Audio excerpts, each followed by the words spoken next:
오늘은 모택동의 정치 사상 세 번째 국공합작에 관하여 말씀드리겠습니다. 중국의 현대사의 물질기를 바꿔놓은 역사적인 시한사변이 일어났습니다. 1936년 12월 12일 국민당 부사령관인 장항락이 홍콩과의 전투를 독려하기 위해 방문한 장개석을 납치 구금한 사건이 일어났던 것입니다. 모택동은 이 사건으로 장개석을 제거할 수 있는 좋은 기회라고 생각하였지만 중공 지도부와의 논의 끝에 평화적으로 처리하기로 당론을 모았으며 12월 15일 연명으로 시한사변에 대한 국민당 정부의 공개 서한을 보내면서 장항락이 제기한 8개의 주장을 지지하였습니다. 장항락은 포로가 된 장개석 신변 처리를 고문하고 있던 중에 장개석에게 내전 종식과 항의를 권유했지만 오히려 심한 비판만 들었습니다.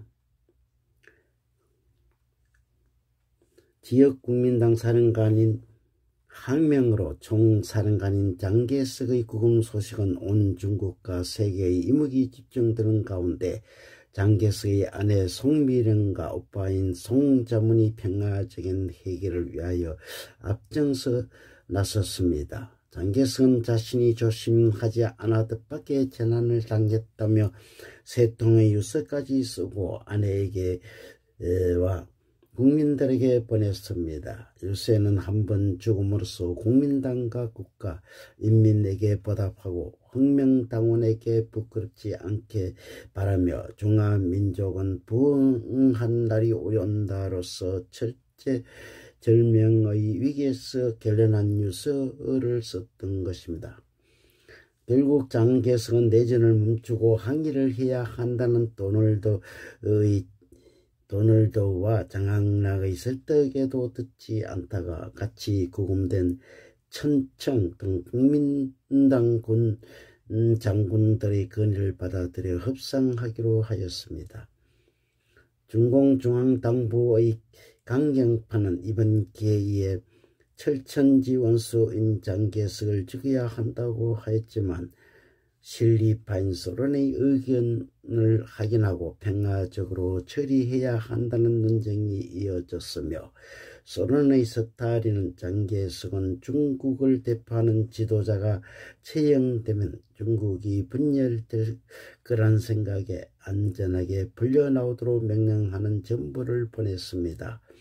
이러한 연유는 시한사건 한 달 전에 독일과 일본, 이탈리아 3국이 동맹을 맺었으므로 여기에 맞서기 위해서는 중국을 자기 편으로 만들어야 했던 것입니다.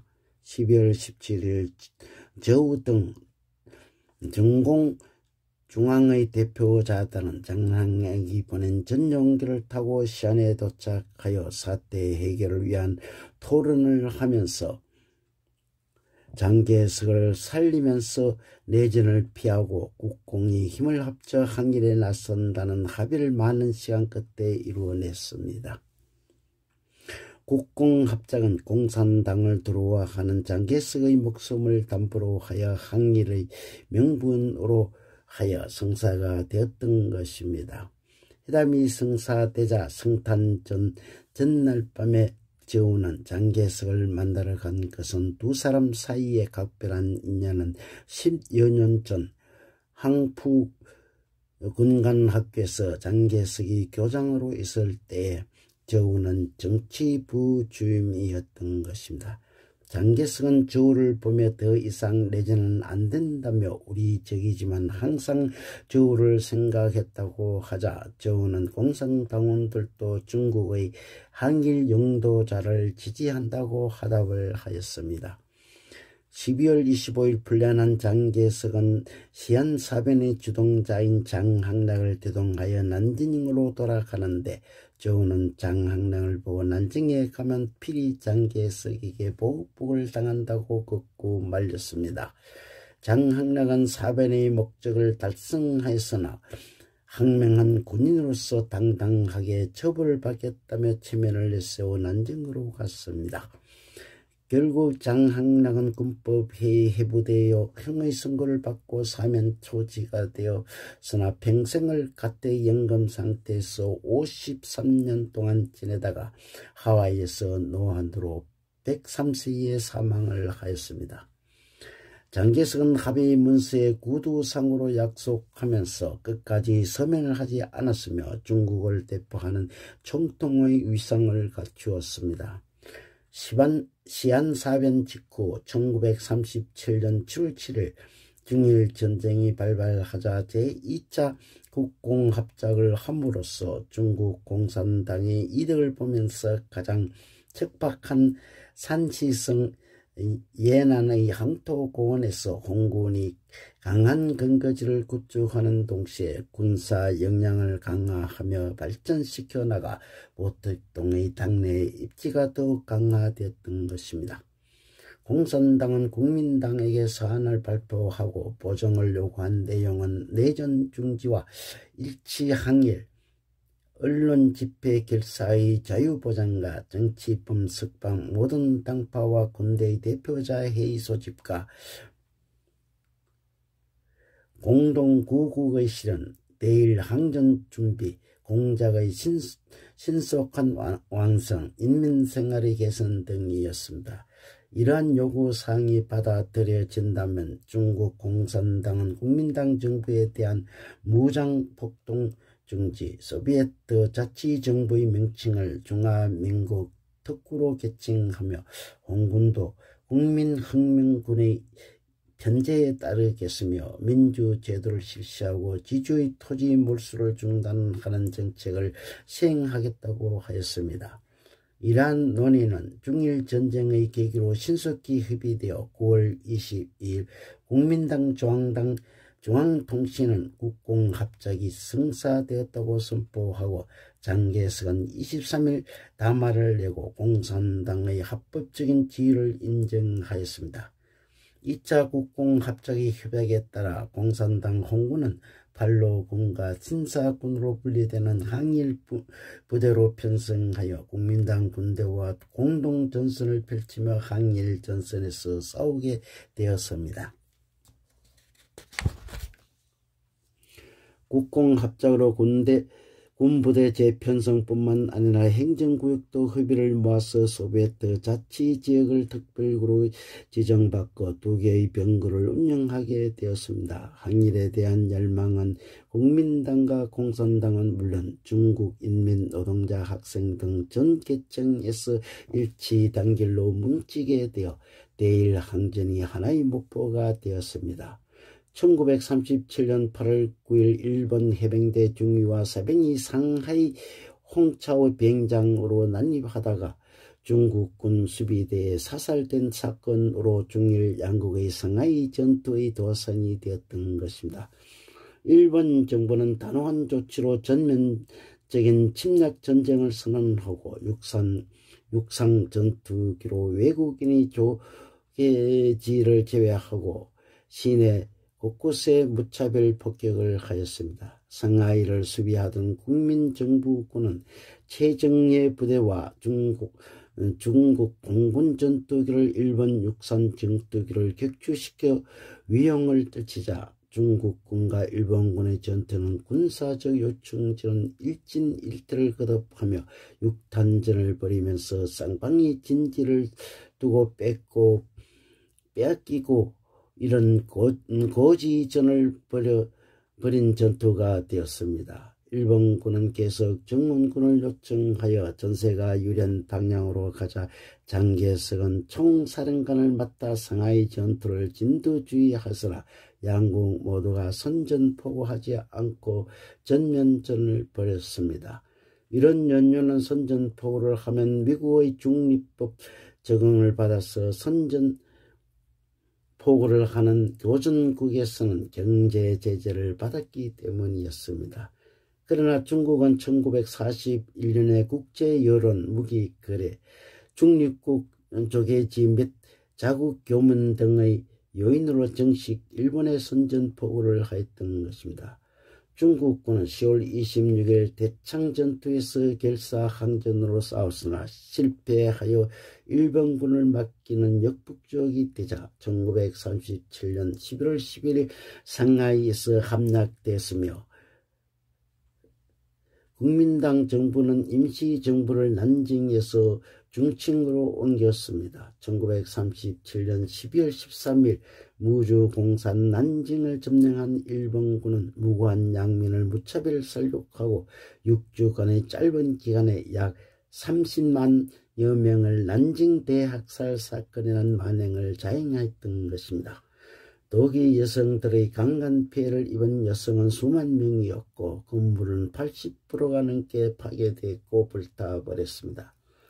공산당의 팔로군이 일본군과의 교전에서 값진 첫 승리를 한 것은 일본군 5사단 1000여 명이 전멸시키고 탄약과 무기를 대량 획득한 것이며 팔로군의 전술은 산간요격전 위주로 치고 빠지며 일본군의 기습 공격하는 전투를 하여 승리를 한 것이었습니다. 모택동의 전술은 팔로군 병력을 투입하는 전투는 자신이 동의 없이 싸움에서 승리를 해도 질책을 하면서 마음속으로 일본군과 싸우기보다 팔로군의 전력을 최대한 확장하고 보존한 데 중점을 두었습니다.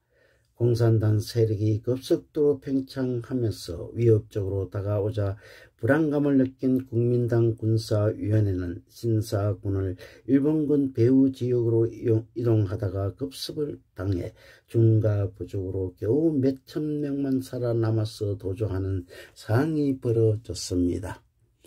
공산당 중앙당이 주최한 정치 국학대회에서 항일통일전선 요구에 발맞추어 공농공화국을 인민공화국으로 바꾸면서 항일민족통일전선을 수립하는 정책을 확정하였습니다. 당 중앙과 홍군은 1937년 산시성연안에서 홍명군 근거지를 구축하였으며 모택동은 마을 서쪽 평항산 기슭에 야오동이라 부르는 토굴집 보금자리를 마련하였습니다. 모택동은 여기에서 서양춤을 가르치는 스메들리와 배우 활동을 하는 릴리우와 가까이 하며 사귀었으나 예난의 나쁜 소문이 나자 흑저전과 이혼을 결정하고 당 중앙에 처리를 요청하였습니다. 때마침 7월 7일 항일전쟁 사건이 터지자 연안은 전시 상태가 되어 당 중앙당은 신속하게 이혼을 승인하였습니다. 모택동은 좋아했던 여성들과 흑저전을 보내고 난 뒤에 1938년 11월에 연극 배우인 강춘과 결혼을 하였습니다. 당 중앙과 홍군이 들어와 근거지가 안착되면서 연안은 꿈과 희망의 도시로 변해갔으며 중앙당교 항일군사 정치대학 예술학원 청년훈련반 교육 선전 출판 여성문제 등 각 분야에서 세력이 확장되었습니다. 1938년 6월 9일 장개석은 일본군이 우한의 북쪽으로 공격해오자 이를 막기 위해 항하제방을 폭파함으로써 물이 범람하여 많은 중국 인민들은 대재앙을 겪게 됐습니다. 장개석은 우한이 점령된 직후에도 방어 전략을 펼쳤으나 전세가 악화되자 땅을 대외항전하는 전략으로 장사 대하재를 일으켜 5일 동안 하재로 많은 인명사상과 가옥이 불타버렸습니다. 일본군은 우한 점령을 위하여 많은 시간과 병력, 전투 물자, 전력을 다 쏟아부어서 광우조와 우한을 점령하면서 1939년 2월 중국 최남단의 휴양도시 하이난과 동남부의 주요 도시 거의 점령하였으나 일본군은 중국의 넓은 지역을 관리하면서 전투를 해야 하므로 점점 더 공격에 빠져들어가게 되었습니다. 모택동은 1941년 5월 고위간부회에서 학풍과 당의 기풍을 바로 잡자라는 보고서를 내면서 중국 헌수를 무시하는 주관주의, 형식주의, 기강을 바로잡는 연설을 하면서 1942년부터 5년 보험까지 3년을 학풍, 당풍, 문풍이라는 3풍을 목표로 본격적인 정풍운동을 전개하였던 것입니다. 1940년 3월 모택동은 정치국가 중앙위원회 주석, 군사위원회 주석으로 선출되었자 당정군의 중국 공산당의 최종 결정자가 됨으로써 중국 공산당 정책의 지배권을 장악하였습니다. 유기소의 모택동 사상 체계를 이론적으로 체계화시켰으며 모택동의 혁명적 사상은 실천과 경험을 바탕으로 하여 정치 군사상 발전을 위한